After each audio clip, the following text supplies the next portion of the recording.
2 months after the sheriff's office and Army Reserve were alerted to Card's condition, his unit made its annual training trip to West Point.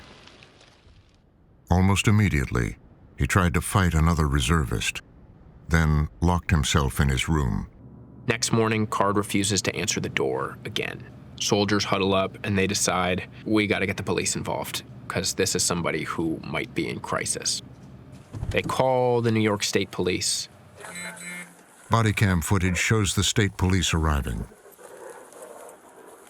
First Sergeant Moat and other reservists explained the situation to the troopers. Our concern is that he's going to hurt himself or someone else. Okay.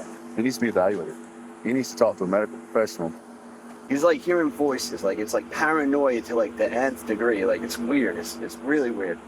The more concerning part is he was never like this. Never. And he's a gun nut too. He has a lot of guns. He just spent 14 grand on a scope too. So he's got, I don't know what he's capable of. I'm not insinuating anything, but I'm just saying he does have a ton of guns. So. Okay. Yeah, thank you.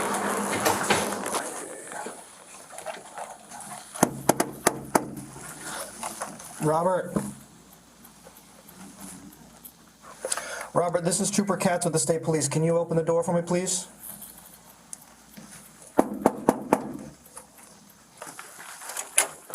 Thank you, my man.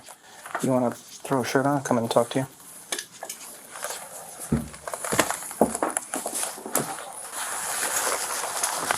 So what's going on that your staff is calling, concerned about you? What's up? What's going on that your staff is concerned about you calling us? Because I flipped out on someone messing around with me, and they're cowards and ran away. And Okay. I didn't do anything wrong. I haven't been physical with anyone. Yeah, no one's alleging that. Yeah, no. So Yeah. what was it that caused the issue last night? They keep saying behind my back. I confront them, and they pretend like I'm here and stuff.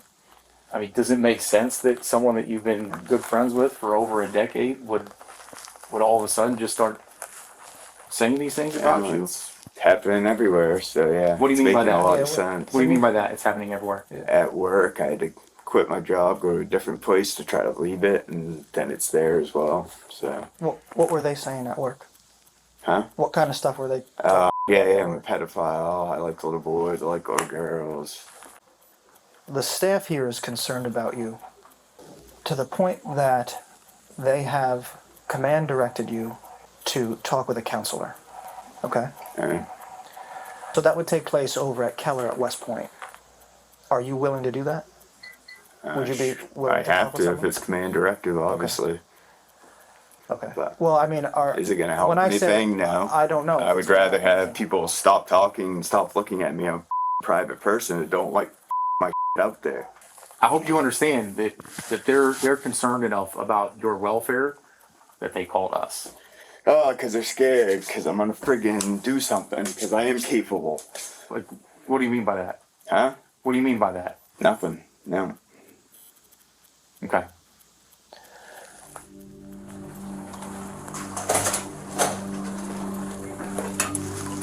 All right, Robert, you're gonna go in this vehicle here. Robert Card being taken to the hospital is a key moment in this story. It is the moment that so many people in his life have been waiting and hoping for. Card is taken to Keller Army Hospital, where he's diagnosed with unspecified psychosis. He's transferred to Four Winds, a civilian hospital nearby, for a higher level of care. Card undergoes testing at Four Winds Hospital, and the clinicians uncover some troubling things. First and foremost, Card talks about having a hit list, and he thinks about adding people that have aggrieved him to this hit list. He's diagnosed with psychosis. He is put on antipsychotic medication. Card, meanwhile, is on the phone constantly with his best friend, Sean Hodgson, and he is talking about just how he's furious to be there. And he uses the phrase, playing the game. Basically, I'm gonna make these doctors think that I'm doing better, so they will let me out of the hospital. In closed testimony, a Four Winds psychiatrist told the State Commission that Card had shown progress, agreed to take his medications, and participate in therapy. After 19 days, Card was deemed safe to be released. He asked Sean Hodgson to pick him up. And did Robert talk during that time? Yes. About what? His stay at the hospital, how he flipped up his mattress, punched it till his knuckles bled, just reiterating stuff that he's already told me over the phone. Just over and over again, I tried to get him to talk about other stuff. While Card was in the hospital, doctors were in contact with his mother. The rest of the family now sees this as a really tragic moment because Robert Card's mother has her own health problems, and she is really in no position to be the person who is going to be keeping track of or managing Robert's care. Did he mention any obligation to take medications or follow up with a therapist? He was supposed to follow up with New York, telephone and video. The medications he was still taking, he took them, I'm guessing, a couple weeks after because he was complaining that it was slowing him down at work. It was making him feel lazy, so he stopped taking it. They didn't have a facility down here to give him counseling. They were trying to do video chat with him. He would pretty much tell him, he would answer the phone and tell him, no, I'm not doing it, and hang up on him. Like, he was increasingly getting worse and more angry every day. No one from Four Winds or Keller Army Hospital would agree to an interview. But a Keller Hospital nurse testified he had told Army Reserve Captain Jeremy Reamer that Card was unfit for duty and recommended they take steps to remove his weapons, check in regularly, and ensure he attended his appointments. And was it your job to ensure that Card followed through with the mental health treatment that he had been ordered to comply with by the Army? Was to supervise and to follow up with that, yes. That was your job? It's part of my job, yes. Did you do that?